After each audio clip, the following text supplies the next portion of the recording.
The main way to qualify for Worlds in Japan is to be among the top players in championship points rankings. They have yet to announce how many it will be this year, but it should be somewhere around the top 50. So the top 50 in championship points get a Worlds invite.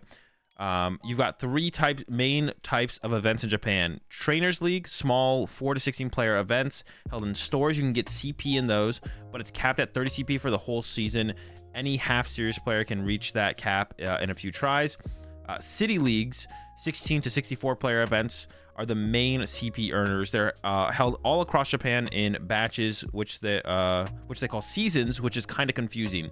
There's 4 to 5 batches per year, and you get to play in one City League event per batch, which those give between 25 to 100 points for top cutting, winning the whole thing. For cutting to winning the whole thing. Registration for City Leagues this year is done through a lottery, but there's enough of them for 90% of players to get a spot. Then you have Champions Leagues, which are the big events that get like 3,000 players or 2,000 players, 3,000 players. The big events with attendance reaching thousands of players. These are so hyped and popular that only 30% of people entering the lottery get to participate. Yes, the 3,200 Masters in Yokohama Championships Leagues were about a third of all the players that had entered those. Those don't give any championship points, although they do give you a chance to qualify immediately for day one of Worlds by making top 4. Okay, that's what it is. There's also a few ways to skip the lottery system thing for Champions Leagues. Players who top cut the previous big event get a guaranteed spot, for example. And I do believe this year the Elite Four, which Shintaro Ito is a part of, also are sure to participate. So you can put your worries about your favorite Japanese players to rest. They will be all the Japan Championships Nats, which just happened. That was the Japan Championships that just happened, are held at the end of the season. Top placing players from Champions League, as well as the top 200 players in CP rankings, get to participate. Top placing players from Champions League, as well as the top 200 players in CP, get to participate, along with a bunch of people who won yet another lottery. Still no CP at the line, but the top 16 players get straight up get a day 2 Worlds invite. Top 4 also get a travel award. Speaking of which, okay, yeah, so that's how their system works. So all their big events give 0 CP, but getting CP does get you into the Japan Championships, and also the top 50 players with CP get their Worlds invite. And then if you place in the top 4 of the Champions Leagues, you get your Worlds invite. And then if you place in the top 16 of Japan Nationals, you get a day 2 invite. And then you also get a travel award if you place in the top 4. And there is an Elite 4 in Japan. And the Elite 4 is the top 2 highest placing players from Worlds the previous year. So that's Daichi and Ryota. Or Ryota. Is that how you say their name? Is that the player I'm thinking of? I don't actually remember, to be honest. And then it's also the last 2 previously highest placing players. But I think they have to like play a tournament. Ryota, yeah, so that's Ryota and Daichi, and then Shintaro is one of the other players. I don't know who the 4th player is, but they have to like I think they have to play in a tournament against contenders. So basically, Ryota and Daichi are guaranteed Elite 4 spots, and then Ito it's Yoshi had to play in a tournament against other players to get their spot or maintain their spot. So Shintaro maintained their spot by playing in that tournament, and then I think Yoshi won in that to get their spot. I don't exactly know for sure, but then yeah, then those 4 players are the Elite 4, and they get to play in everything that they want. Except I don't know about like the smaller local tournaments, but I'm pretty sure they get to play in all the major tournaments. They're guaranteed a spot in every single major tournament by being the Elite 4, which I think is something that we should have in America.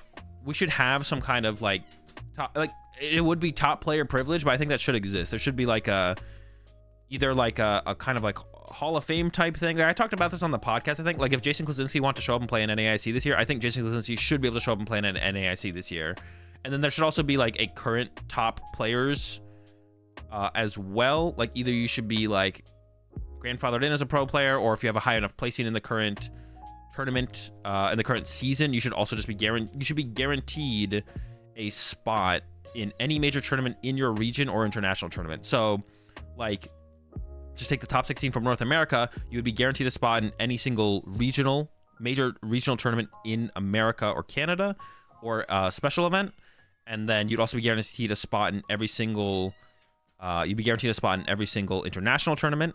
But you wouldn't be guaranteed a spot in like European regional. So like if an American who's in the top 16 went over to Europe, you wouldn't be guaranteed a spot in a European regional, but you should be guaranteed a spot in like every American regional. And then there should also be like just some players who have achieved a certain status level in the game. Like I think in someone mentioned in like Magic, they have like a Hall of Fame or something where like any Hall of Fame player can basically play in any tournament they want. They should basically have something like that in Pokemon as well. But it should be more than like it should be more than 4 in Japan. It should also be more than 4 everywhere else. It shouldn't be like an Elite 4. Like the 4 is too low, I think. There needs to be more players.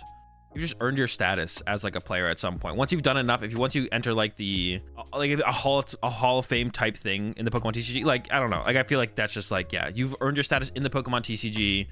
You know, like if you want to show up for whatever reason and just play in a tournament, you should be able to. Like I don't know, that's how I feel about it anyways. But Elite 4 is so good because of Pokemon. Well, yeah, obviously, but I think 4 is like too little. Like I think 4 is too low of a number, so that's why I don't like the Elite 4. You can call it elite something, like elite something type players, but Elite 4 I think is too few players for that status. So yeah, you could do like you could do it based on current season. You could do it like on previous season plus current season. So it'd be like the previous top 16 players from last season get guaranteed status, and then the players in current top 16 also get guaranteed status. I think that would be fine as well. Like last season gets guaranteed, and then current season gets guaranteed. So that'd be cool. I think that would maybe work as well. Like, yeah, the previous season top 16 gets guaranteed at major events, current top 16. And then I think there should be some kind of Hall of Fame type, Pokemon Hall of Fame type thing where it's like, yeah, if those players just want to show up and play in an event, they should be able to show up. Because like, that's just like cool, right? Like, that's what another thing about it as well is it's just kind of cool. Like, imagine if like Jason, like they just put Jason on at round 3 because he's like 2-0 at NAIC. That's just cool, right? And that creates like so much potential for content for the stream and storylines and stuff like that. Like yeah, it's just a dub all around. I think like I don't think it's ever an L, and it's just like it's a very small number of players who are getting this privilege. It's not like affecting like anyone else's chance to get like into the tournament, you know what I'm saying? Like, which also does bring the question of, are there really players in the top 16 contention who are missing major tourneys because they can't sign up? I mean, sometimes for ICs, yeah, definitely. I also think with that, you shouldn't have to pay for entry fee either. Like any of the players who like fall into that special category should also not have to pay for entry fee. Like I know in Smash top PG players get free entry. Yeah, like it should just be like a thing. Like the tournaments want those players to be there. You know, people who are fans of the game and competition of the game want those players to be there. Like it's almost like a courtesy thing from the tournament organizers and Pokemon in general. It's like, yeah, well, we're not going to charge you entry fee. You're literally one of the... Once again, I just use Jason Glasinski as an example because I think Jason Glasinski is the perfect... I think Jason Glasinski is the perfect example of that. Like, doesn't play anymore. Obviously, one of the all-time greats. Yeah, I don't think we should be charging Jason $60 to play at NAIC if Jason wanted to roll up and play at NAIC.